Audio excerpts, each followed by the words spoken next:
ng bagong Pilipinas para sa bagong Pilipino.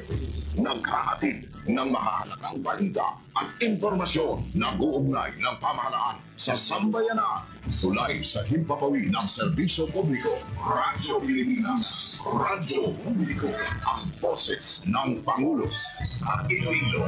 Radyo Pilipinas. 585 AM. Oras sa Radyo Pilipinas alas 8:01 sa aga. Nagapanguna nga balita sa syudad, sa mga banwa, sa probinsya sa Iloilo, kagkaingon ng mga probinsya. Mga pananaw sa likod sa mga balita. Inyong mabatian sa Radyo Pilipinas Iloilo News.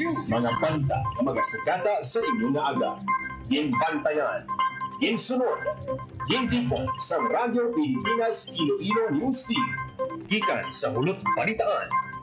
Diretso sa inyong palamatian. Yari nga! Radyo Pilipinas Iloilo News.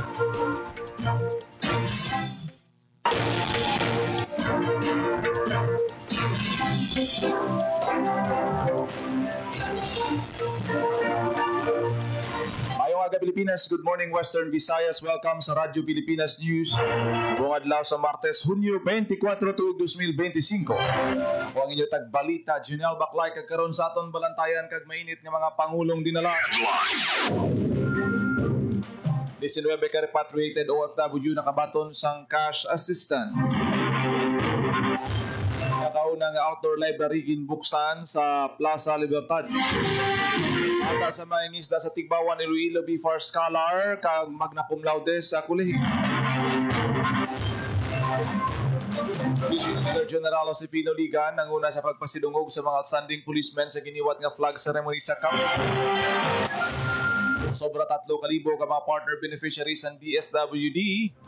Food for Work program sa Capiz nagbaton sang food bank. DPWH Region 6 ay pag-unang regional direct.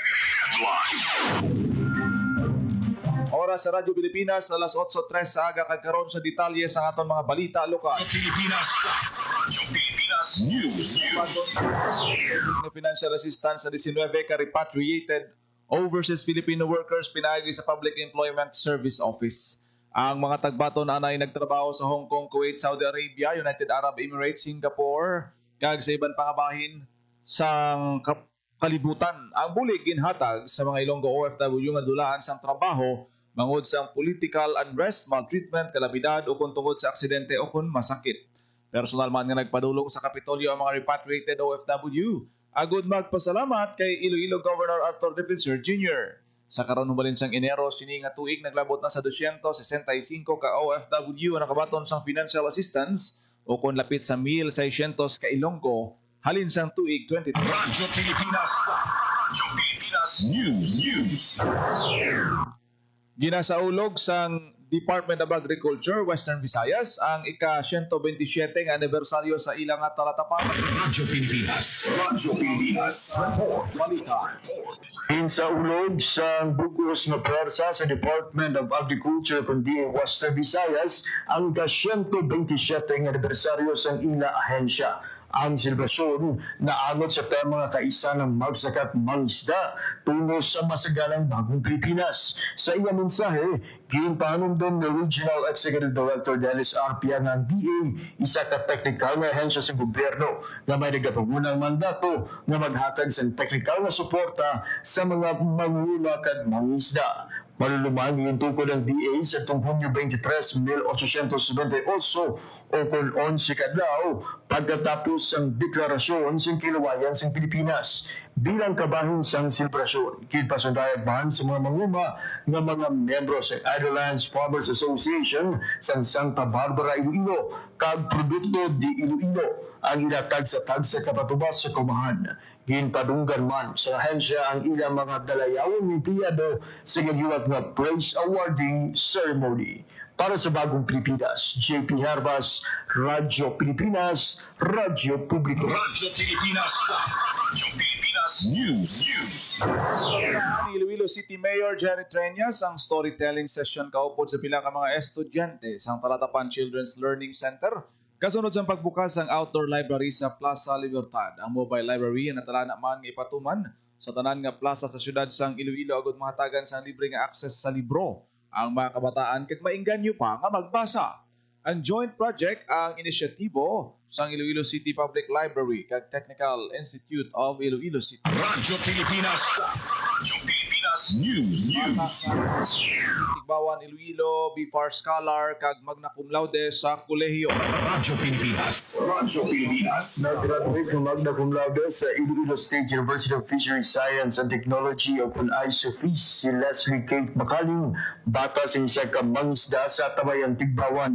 Sunod kay Makaling dako ang bulig sa Department of Agriculture, Bureau of Fisheries and Aquatic Resources o kung DAP-FAR siya paglabot sa diploma. Si Makaling isa ka benepisyaryo sa Fisheries Scholarship Program sa Hensha nga ginatanyag sa gobyerno sa mga pamatanon na luyag magpadayon sa pag-eskwela kag interesado sa pagwas ng kurso angod sa pagpangisda.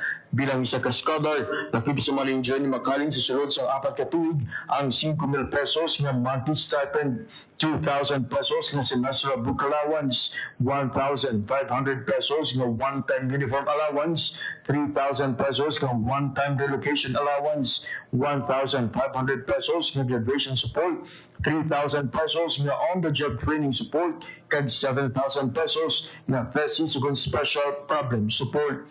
Para kay Makaling, tama agad ako ang nabulig sa scholarship, ilabi na sa aspeto pinansyal. Bawod sa iya, nagakabaton, maski papaano, nakabulig siya hatag sa grocery sa ilapurian, kag sa tuition sa iya utod, nga nag-eskwela man. May mga tion nga hindi nga nakinahanglan pa nga magpangayo sa balon, halin sa iya ginakanan. Ginkabig ni Makaling nga motivasyon ang iya scholarship nga magpanayon sa iya handom sa pihak sang kabudlayan nga ginatubang. Bilang padya sa iya paghimakas nga mangin magna cum laude, ginatagan sa BFAR si Makaling sang 30,000 pesos nga cash incentive. Sa subong, handom ni Makaling nga makatudlo si Banpa nga pamatanon kag mapambuklat sa ila ang mga oportunidad nga nagahulat sa eskwela sang kurso angod sa pagpangisda. Pahanundom sini sa Banpa nga pamatanon nga kaya nila nga maghimo kag mangin instrumento sa pagbag-o para sa pusod kag sa fishery sector. Para sa Bagong Pilipinas, JP Harbas, Radyo Pilipinas, Radyo Pilipinas. Radyo Pilipinas News. Ni newly installed PRO-60 Police Brigadier General Josefino Ligan ang giniwat nga flag racing ceremony sa Camp Delgado kahapon nga adlaw. Ini ang una nga flag racing sang general kaupod ang mga personnel sang PRO-6 matapos gitalusan si anay PRO-60 Brigadier General Jack Wangki. Ginpangunahan man sining paghatag sang pasidungog sa mga outstanding policemen kag mga stakeholders nga kapartner sang PRO-6 nga nagpakita sang ilang excellent performance sa katungdanan. Sa naligan nga si Mara sang opisyal nga nagpungko bilang bago nga PRO-6 chief siligan kasunod sang ginpatigayon nga reshuffling sang mataas nga pamunuan sang PNP. Radyo Pilipinas. Radyo Pilipinas News. Championship sang IPSC hiwaton sa Iloilo City. Radyo Pilipinas. Radyo Pilipinas. Report. Sa detalye sang balita,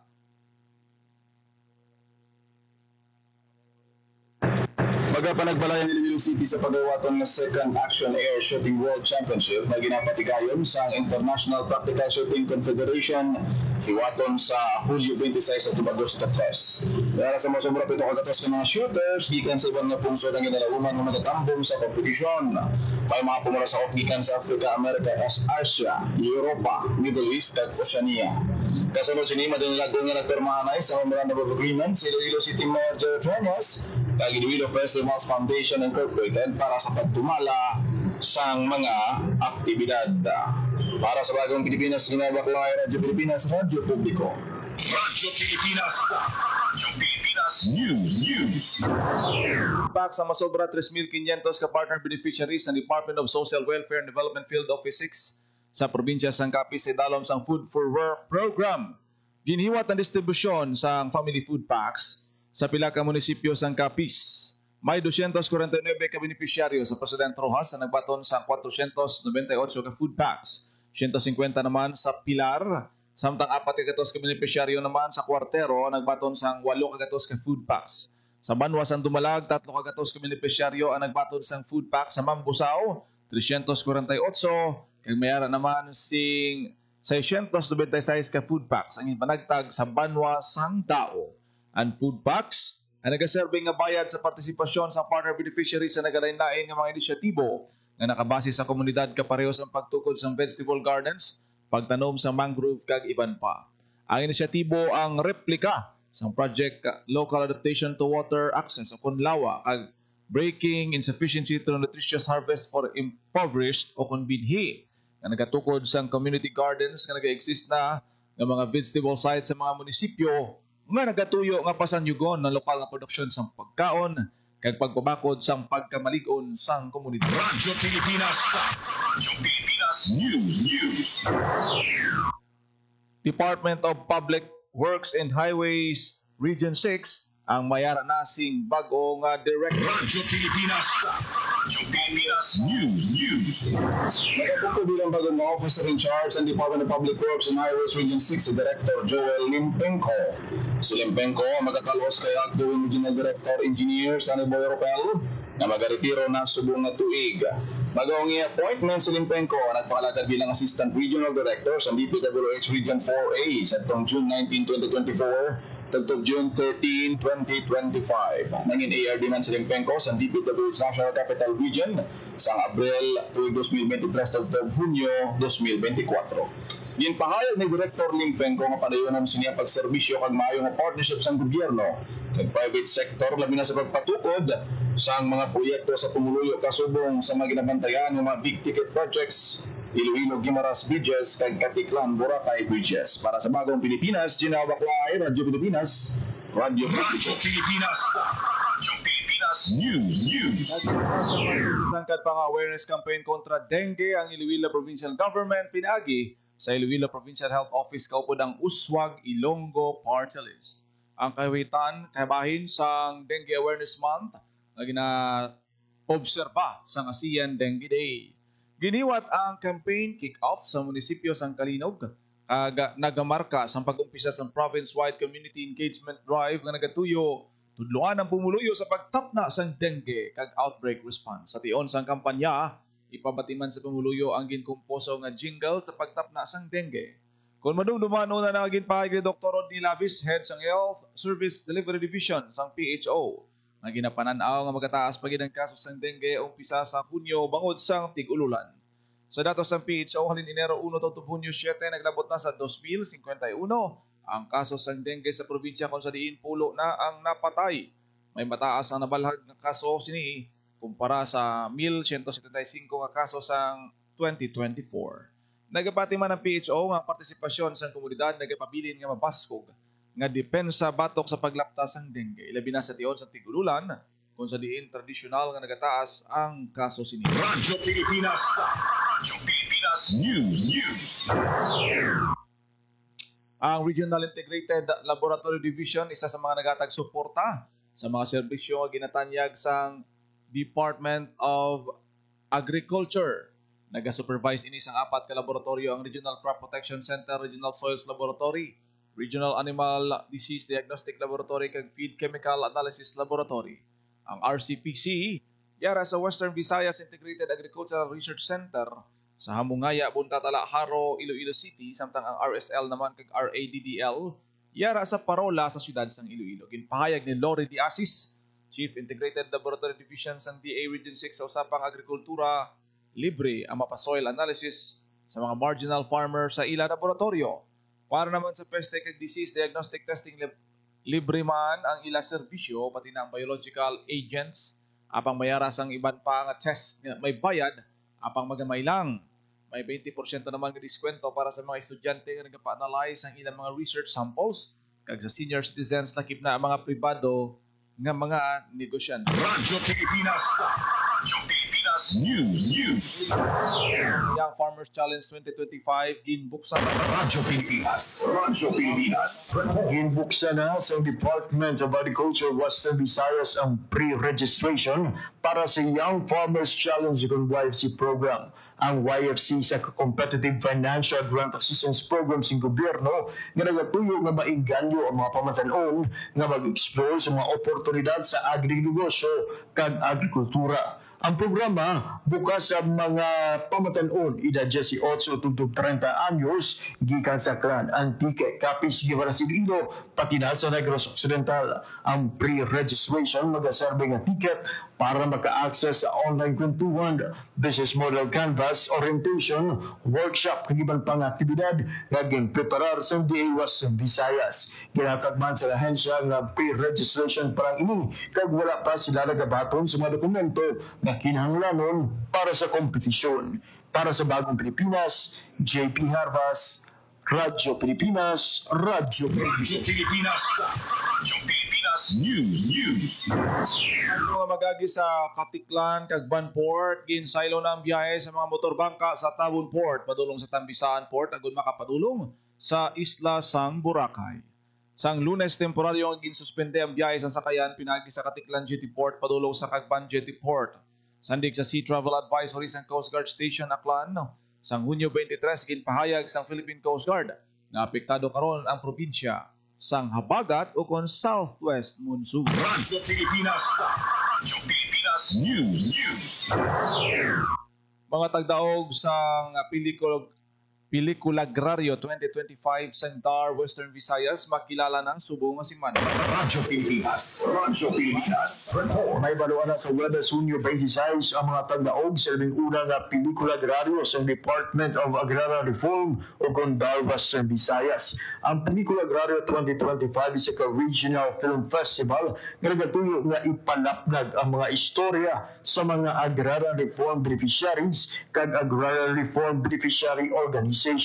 Sa unang edisyon sa film competition, siyang pagkapelikula na ginubra sa mga estudyante gikan sa 7 kabulutuan sa Western Visayas kag Negros Occidental ang nagpaindis-indis. Ini ang nagaling sa Crown State University, University of Antique, West Visayas State University, University of San Agustin, Central Philippine University, University of Negros Occidental Recoletos, kag La Consolacion College Bacolod. Nakipsa na talana i-anunsyo sa Webes kung ano ang nagpangibabaw sa kanang nga ARB film kag Arbo film nga magatiglawas naman sa Western Visayas sa national level. Hingadlan man kung sino ang pinakamanaming nga direktor, aktor kag actress, pati na ang pinakamaayo sa patag sang cinematography, editing kag screenplay. Ang magadaog sa Pelikulagrario 2025 bakabaton sang trophy kag cash prize. Para sa Bagong Pilipinas, JP Harvas, Radyo Pilipinas, Radyo Pilipinas. Radyo Pilipinas. Radyo Pilipinas News.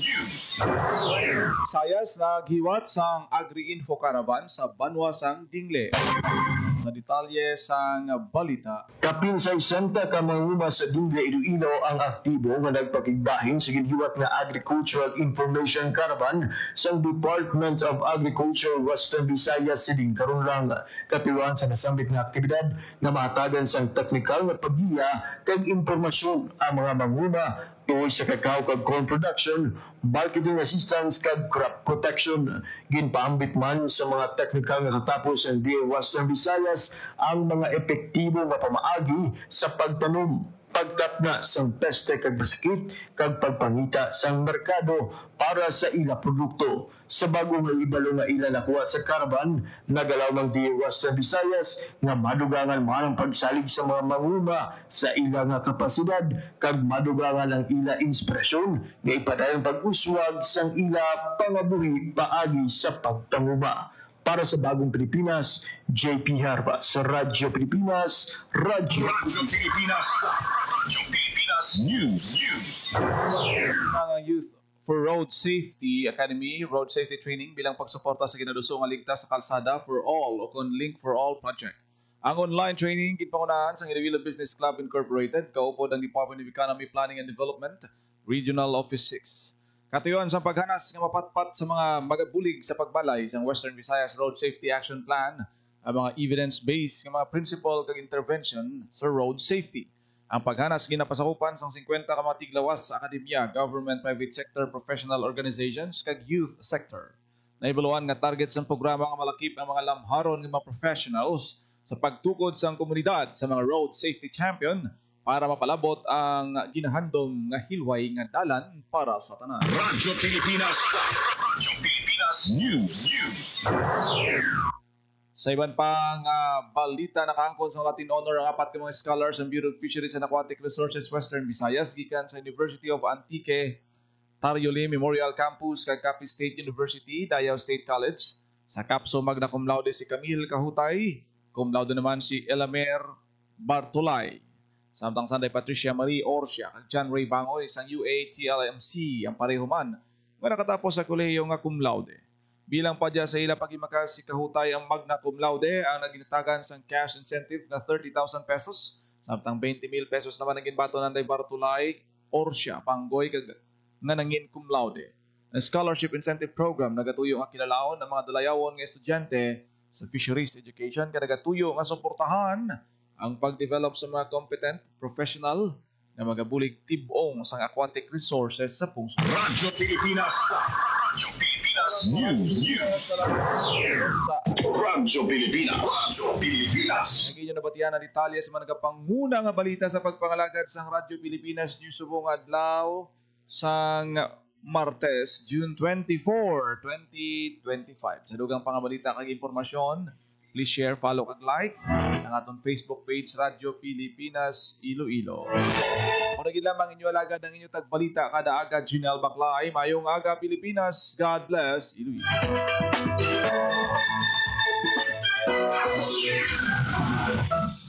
Ang inyong tulay sa himpapawid ng serbisyo publiko, ang Presidential Broadcast Service, Radyo Pilipinas, Radyo Publiko. Radyo Pilipinas. Radyo Publiko. Kinilala ng pang-international at prestigyosong Asia Pacific Broadcasting Plus Awards 2025 para sa kategorya ng Government Streaming. Ito ay dahil sa epektibo nitong pagsasanib ng mga tradisyonal na media tulad ng telebisyon, radyo at print para masabayan ang mabilis na pag-inog ng mundo ng digital at social media tungo sa mas epektibong paghahatid ng mahahalaga at napapanahong mga impormasyon sa mamamayang Pilipino.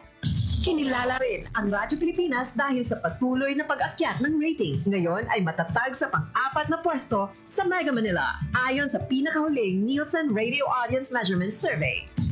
At sa social media, nakamit ang mahigit 2,000% pagtaas ng bilang ng mga sumusubaybay sa Radyo Pilipinas page sa unang bahagi ng 2025.